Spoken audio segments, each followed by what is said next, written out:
Bonjour à tous. Donc vous l'aurez compris, depuis un an, on entend pas mal parler d'IA et d'IA générative. J'ai commencé ma thèse au même moment, juste un petit peu avant qu'une petite boîte qui s'appelle OpenAI ait déployé son chat GPT. Et à ce moment-là, je me suis dit, d'accord, il y a une communauté qui existe, qui est non négligeable. Donc ce pourquoi je suis ici aujourd'hui, c'est pour vous parler d'IA générative, mais dans le domaine de la détection d'intrusion. Donc, je me présente déjà, Gabin Noblet, je suis doctorant dans l'entreprise Custosi. Donc, ce que je vous propose pour cette présentation, c'est dans un premier temps, je vais rapidement vous présenter ce qu'on fait dans l'entreprise.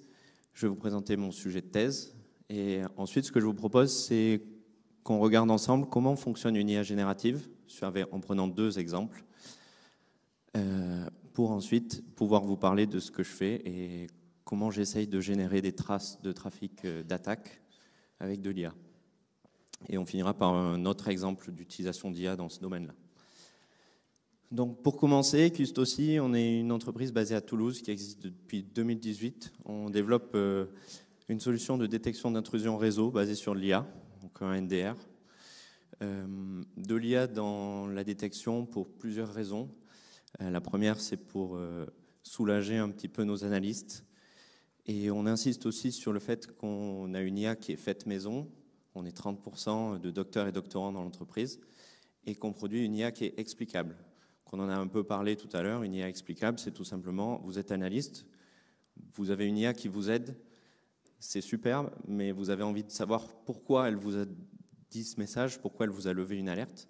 Donc on insiste beaucoup sur cet aspect-là. Donc, ma thèse se déroule en partenariat donc, avec le labo à Toulouse, le LAS CNRS, et cofinancé par la région Occitanie. Et donc, j'étudie la génération de trafic d'attaque à l'aide de méthodes d'IA générative.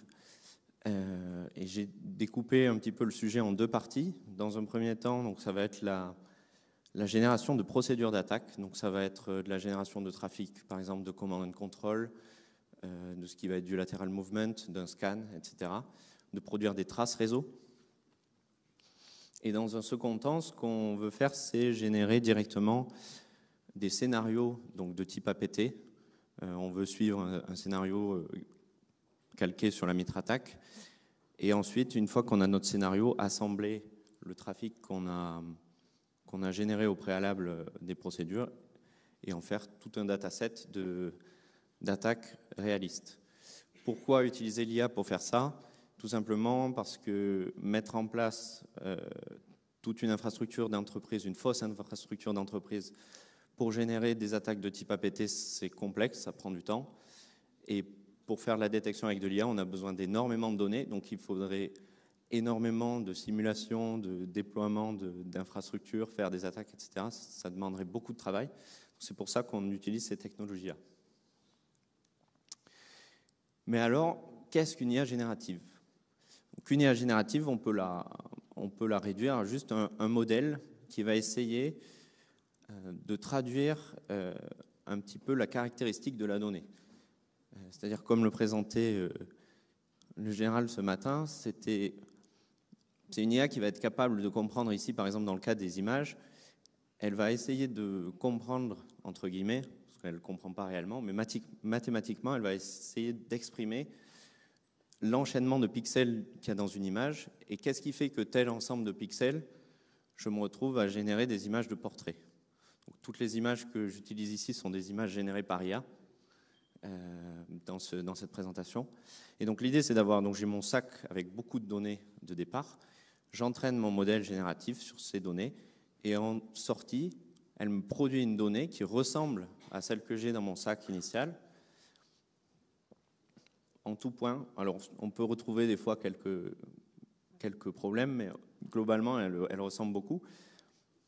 Et quelque chose qui est important dans un modèle génératif, c'est cette source d'aléa-là qui nous garantit qu'on a quelque chose de nouveau, qu'on n'a pas un modèle déterministe, et que notre donnée générée, certes, elle ressemble à mon dataset, mais je ne dois pas générer quelque chose qui était dans mon dataset, sinon ça ne me sert à rien. Un petit point sur l'écosystème qui existe aujourd'hui dans le domaine des IA génératives. Il n'est pas du tout exhaustif, mais on remarque les GAN et les VAE sont les plus vieux. Les GAN datent de 2014.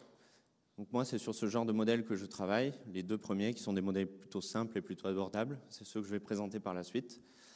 Et ensuite, il y a ce que vous connaissez, les Transformers avec GPT-3, Llama. Et depuis la deuxième partie de 2023, on a vu émerger les modèles multimodaux qui sont capables de traiter différents types de données. Multimodaux, on entend tout ce qui fait, par exemple, je fais une description d'image en texte, elle me produit une image, et l'inverse est possible. Je lui donne une image et il me la décrit. Donc voilà un petit peu pour l'écosystème. La première chose qui est intéressante dans l'IA générative, c'est l'augmentation de datasets. Donc comme j'ai dit tout à l'heure, on va produire une image qui semble être tirée de mon sac de données de départ. Donc si j'ajoute cette donnée générée à ma donnée de départ, ou même si je crée tout un dataset à partir de mon IA générative, ça me constitue un dataset beaucoup plus grand et qui va me permettre de faciliter le développement de solutions, dans notre cas de détection d'intrusion, mais ça peut être de la reconnaissance faciale, etc. Et du coup, je vais rentrer un peu dans les détails sur comment ça marche. L'idée de la présentation, c'est, j'espère que vous essayez de repartir avec un peu une idée, faire émerger chez vous une idée de comment vous pourriez utiliser ce type de réseau de neurones. Donc, pour ma part, on va s'intéresser aux VAE et aux GAN, qui sont, je pense, les plus simples à aborder, dont vous avez sûrement pas trop entendu parler par rapport à l'émergence des Transformers. Et donc, on va commencer par les VAE. Les VAE, ce que j'aime beaucoup, c'est que quand on fait la phase d'entraînement, etc., on va traiter de la donnée qu'on va lui donner en entrée, mais on va la retrouver en sortie. C'est-à-dire que le VAE, c'est comme un algorithme de compression. Vous pouvez prendre Zip, par exemple. Vous lui donnez un fichier, il vous fait une version compressée de ce fichier, et après, vous pouvez le dézipper. L'auto-encodeur, c'est un peu pareil, mais en moins précis.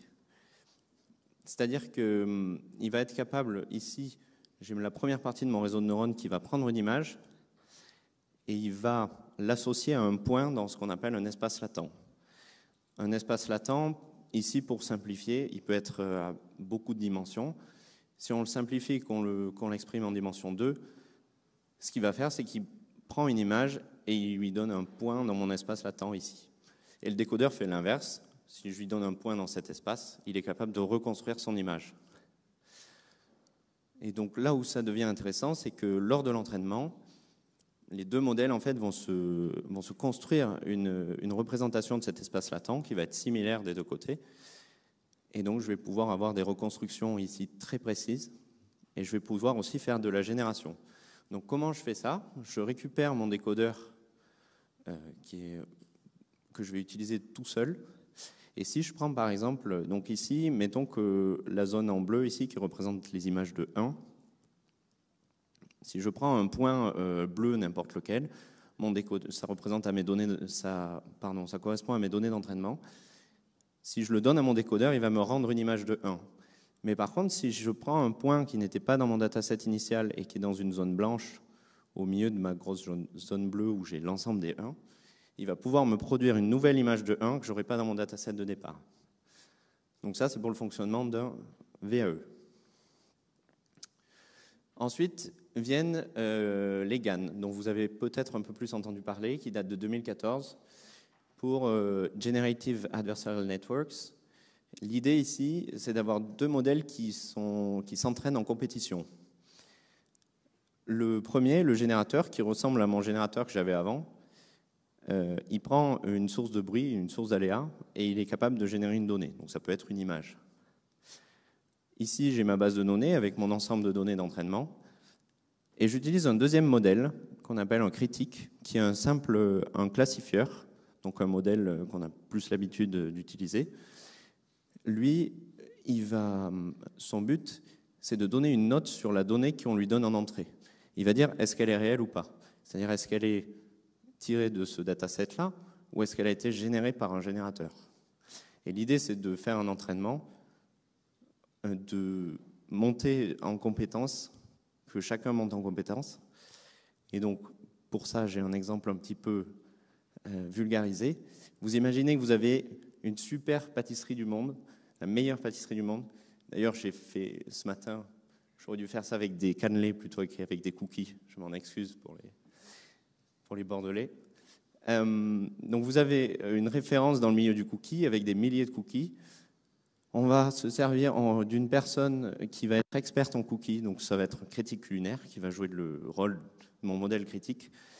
Et j'ai une entreprise qui crée une nouvelle machine à cookies qui fait la taille d'une machine à café. Super pratique chez vous, petit déjeuner, café, cookies. Mais cette machine, au départ, elle ne sait rien faire. Donc, ce qu'on va faire dans un premier temps, c'est que cette personne, le critique, va s'entraîner. On va acheter un ensemble de cookies, et de cette machine qui, pour l'instant, fait des cookies qui ne sont pas très comestibles, va générer un ensemble de cookies. Dans cette première phase, le critique va juste s'entraîner à faire la différence entre les deux. Et vient la deuxième phase, où on va se servir juste du générateur, on va créer des cookies, mais ici, ce qu'on va essayer de faire, c'est modifier tous les paramètres de la machine, il y en a des milliers, pour essayer d'augmenter la note, pour être bien vu du critique. Et donc ce modèle est assez particulier parce que finalement, le générateur, il arrive à générer, quand il converge, il arrive à générer de la donnée, sachant que lui, il n'a jamais rien vu d'autre que la note du critique. Donc il est un peu particulier par son fonctionnement, mais ça a été prouvé qu'il y a un équilibre et on arrive normalement à un seul équilibre de données qui convergent. Donc voilà un petit peu pour les technologies. Maintenant, je vais vous parler de génération de trafic réseau, ce que je fais. Donc, ce que j'entends par génération de trafic réseau, il y a déjà des approches qui existent, je vais vous les présenter rapidement. Une première, ça va être Ring et al. Qui ont généré à l'aide de GAN, qui ont généré des NetFlow. Donc pour ceux qui ne sont pas familiers avec les NetFlow, un record NetFlow, c'est sur du trafic réseau. On va avoir des métriques flux par flux. Donc par exemple, je vais avoir le nombre de paquets qui ont transité dans le flux, etc. Donc ils ont cette approche-là. Donc ce qui est bien, c'est qu'ils ont une segmentation au niveau du flux, mais ils n'ont pas du tout la possibilité de générer des paquets unitaires, les paquets qui sont contenus dans un flux. Alors qu'au contraire, ce que propose Dowu et al., c'était de générer un ensemble de paquets. Donc ils génèrent un PCAP qui semble être du trafic qu'on retrouve sur un routeur de bordure d'une entreprise. Cette approche-là est très intéressante pour générer du trafic à grande échelle. Le seul problème dans le cadre de la génération d'un trafic d'attaque, on a du trafic global en bordure d'une entreprise, mais nous, on veut générer du trafic labellisé, donc on veut être capable, dès lors qu'on demande une génération, de spécifier ce qu'on veut. Donc ici, on perd cette notion de flux associé à une attaque. Donc ce que je propose, c'est une approche beaucoup plus hybride qui permet de lier ces deux échelles-là, être capable d'être à l'échelle du paquet tout en gardant ma granularité au niveau du flux. Et donc pour ça, je vais regarder, si je prends le protocole TCP par exemple, je vais regarder l'ensemble du trafic comme un ensemble de sessions TCP. Et pour chaque session TCP, je vais juste garder une liste de paquets. Et chaque paquet dans cette liste a une représentation très simplifiée, étant le temps interpaquet, donc le temps qui s'est écoulé depuis le paquet précédent dans mon flux, le sens dans ce flux, la taille de la payload et le flag. Je n'ai pas beaucoup d'informations. Pourquoi ? Parce qu'un modèle, une IA, c'est quelque chose qui est probabiliste. Donc si je voulais générer toutes les caractéristiques d'un paquet, les numéros séquences, numéros d'acknowledgement qui sont très protocolaires, ce n'est pas intéressant d'utiliser une IA, sachant qu'on peut les déterminer très facilement. Donc à quoi ça ressemble ? Pour par exemple un flux de command and control entre deux machines, c'est juste un bout de flux, il n'y a pas un flux en entier. On voit d'abord que j'ai mon handshake et puis un envoi de payload à mon serveur de command and control. Donc ça, c'est pour la représentation de la donnée. Quand on fait de l'IA, la donnée, c'est à peu près 95% du travail. J'ai William, qui est mon directeur de thèse chez Custosi, qui vous dit on a juste besoin de le regarder à la taille de code. La taille de code d'un modèle, c'est pas si grand que ça. Tout le code nécessaire pour préparer la donnée, par contre, ça prend beaucoup de place. Et donc, qu'est-ce qu'on va utiliser comme modèle pour faire ça? On va utiliser les modèles récurrents. Donc, ça rejoint un petit peu les large language models, où on a des modèles récurrents qui sont capables de traiter des séquences. Donc, des séquences de mots dans une phrase. Ça peut être des séquences de notes de musique. Et ici, du coup, on peut traiter des séquences de paquets dans un flux. Donc, l'idée, c'est d'utiliser, dans un premier temps, ce que j'ai fait, c'est utiliser ce VRAE. Donc, le R de VRAE, c'est juste pour récurrent. Ça veut dire que j'y donne une séquence de paquets, donc un flux. Donc, juste un malware qui va se connecter à son serveur de command and control, échanger des données et fermer la connexion. Ce modèle-là va représenter ça dans un espace latent. Et le décodeur va être capable, à partir de ce vecteur-là du milieu, de reconstruire ce flux. Ensuite, je vais pouvoir évaluer ce que mon modèle fait. Donc, il y a des approches très mathématiques pour l'évaluer, où on va regarder des distributions. Donc là, par exemple, je compare, comme mon réseau est un auto-encodeur, je suis capable de lui donner un flux en entrée et de regarder comment il reconstruit. C'est très important parce que, comme ça ressemble à un algorithme de compression, je veux vérifier qu'il soit capable de bien reconstruire ma donnée initiale. Donc ici, ça c'est, désolé pour les maths après manger, et c'est juste des comparaisons de distribution. Donc là, je vais regarder la caractéristique temps que j'ai pour chaque paquet. Est-ce qu'elle est à peu près équivalente à ce que j'y ai donné en entrée?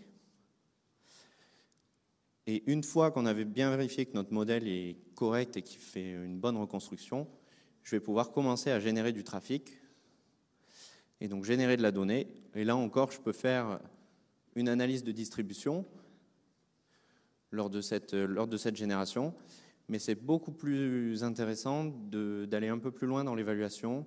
On est encore une fois sur une donnée protocolaire, donc il y a des règles. On peut s'en servir pour faire de la vérification, pour faire de la correction, pour évaluer la dépendance entre les paquets, etc. Donc pour l'instant, j'utilise uniquement, donc ça c'était des résultats que j'avais pour de la génération de trafic avec des VAE. J'aimerais dans un second temps m'intéresser aux GAN et aux évolutions de chaque modèle qui existe. Et aussi, vous l'aurez compris, je travaille uniquement pour l'instant sur du command and control, mais aller un peu plus loin dans ces procédures-là, pour ensuite pouvoir étudier cette génération de scénarios. J'ai encore un peu de temps pour vous présenter des travaux de chercheurs qui sont très intéressants sur les modèles génératifs et leur utilisation dans la détection réseau. Donc en fait, ils sont partis du principe qu'ils ont un malware sur un réseau qui veut discuter avec son serveur. Ils utilisent un IPS qui fait de l'analyse comportementale. Donc l'IPS, lui, il voit le trafic du malware et il va le bloquer immédiatement. Ce qu'ils ont voulu faire, c'est qu'ils ont voulu faire du shaping sur le flux du malware, donc sur le trafic sortant du malware. Donc c'est-à-dire modifier son trafic pour le faire ressembler à quelque chose. Ce qu'ils ont pris, c'est du trafic légitime de messagerie Messenger, donc messagerie Facebook, et qu'ils ont exprimé sous un enchaînement de flux. Donc c'est une séquence, en fait, vous pouvez comprendre, une séquence de plusieurs messages envoyés. Et ils ont entraîné un GAN à générer des séquences comme ça. Donc quand on fait une génération avec le GAN, il va nous générer un ensemble, par exemple, des 5 prochains messages à envoyer. En termes de durée, combien de temps je vais mettre à envoyer mon message, quelle est la taille de mon message et combien de temps je dois attendre avant d'envoyer mon prochain message. Et le malware a été modifié pour qu'à chaque fois qu'il ait besoin de contacter son serveur, il demande au GAN de lui générer donc, cet ensemble de flux-là pour lui pouvoir adapter son trafic en fonction. Et ils ont démontré qu'ils pouvaient éviter la détection de l'IPS comme ça. Donc pourquoi cet exemple est intéressant? Pour 2 raisons. Déjà, il nous montre l'utilisation d'une IA dans le cadre d'une attaque. Mais chose plus importante, ça nous montre aussi qu'on peut utiliser une IA générative pour analyser et étudier nos solutions. Donc j'en viens à ma conclusion. Pourquoi utiliser de l'IA dans la cyber ? La première chose, c'est de l'augmentation de datasets. Quand on est en déficit de données, on ne peut pas forcément récupérer des données en entreprise suite à une attaque pour des raisons de privacy, etc. Je peux essayer de faire de l'augmentation de données avec des modèles génératifs. Je peux évaluer et tester les solutions.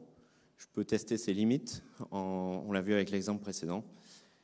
Et enfin, un peu la conclusion qui est revenue dans cette journée, c'est pourquoi utiliser ça ? Parce qu'on va avoir des attaquants en face qui vont se doter de ces techniques-là.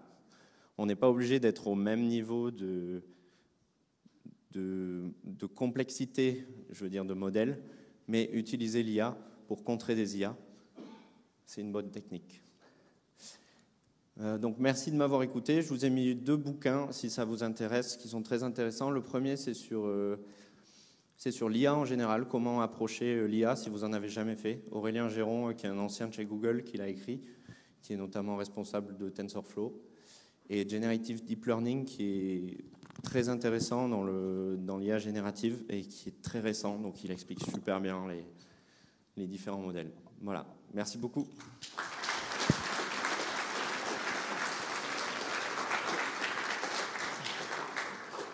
Très bien, merci Gabin Noblet pour cette présentation. Est-ce qu'il y a des questions ? Oui ? Tu peux montrer, s'il te plaît, ouais.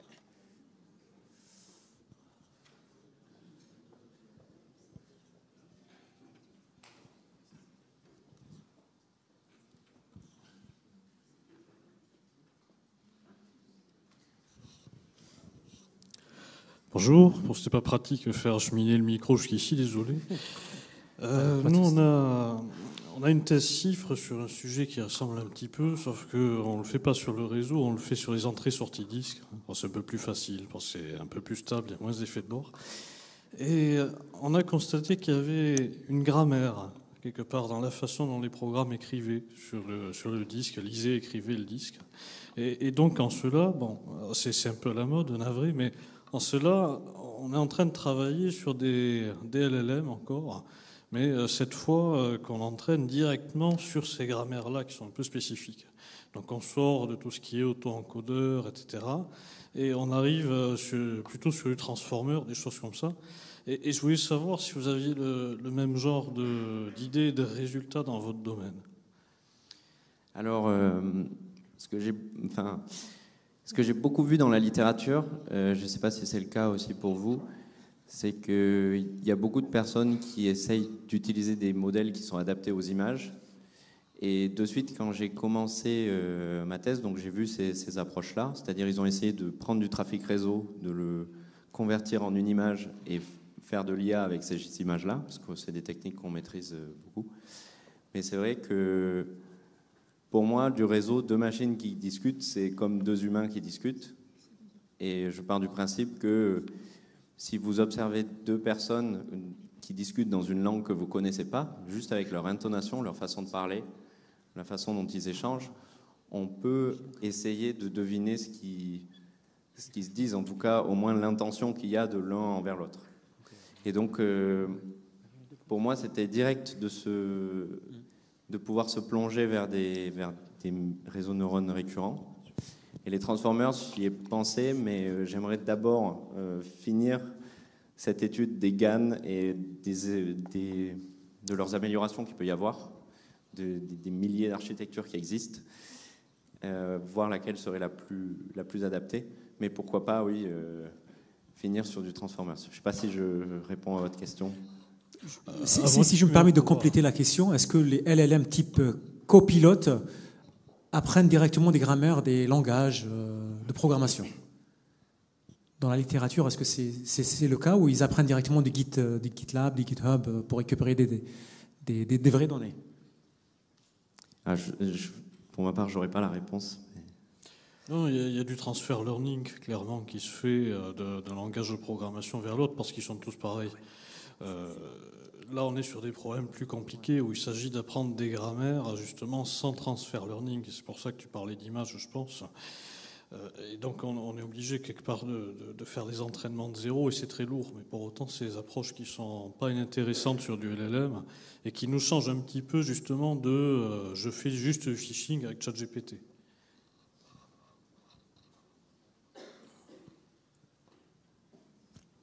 Pardon, c'était une question, je sais pas. Non, c'était une réponse.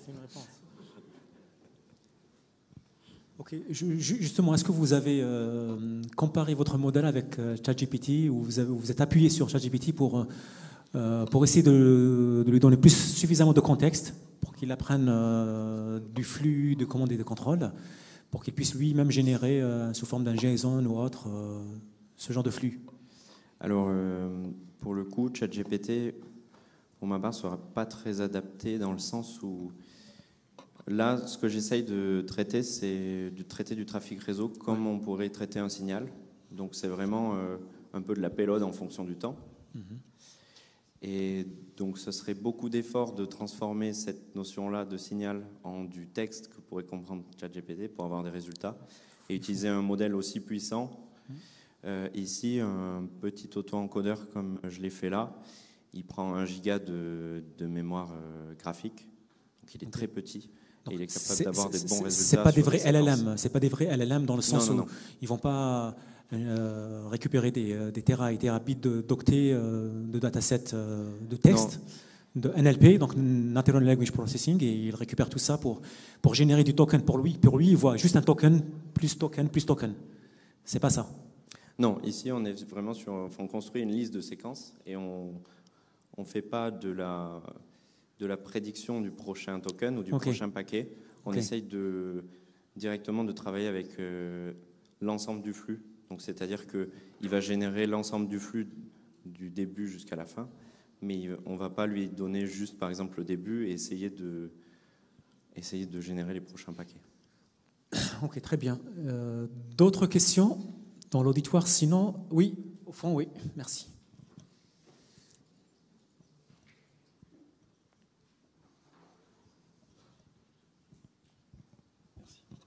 Oui, bonjour. J'avais une question plus appliquée que la précédente. Il y a un logiciel, une solution logicielle de red teaming qui s'appelle Cobalt Strike, qui est commercial et qui est largement détourné par les APT.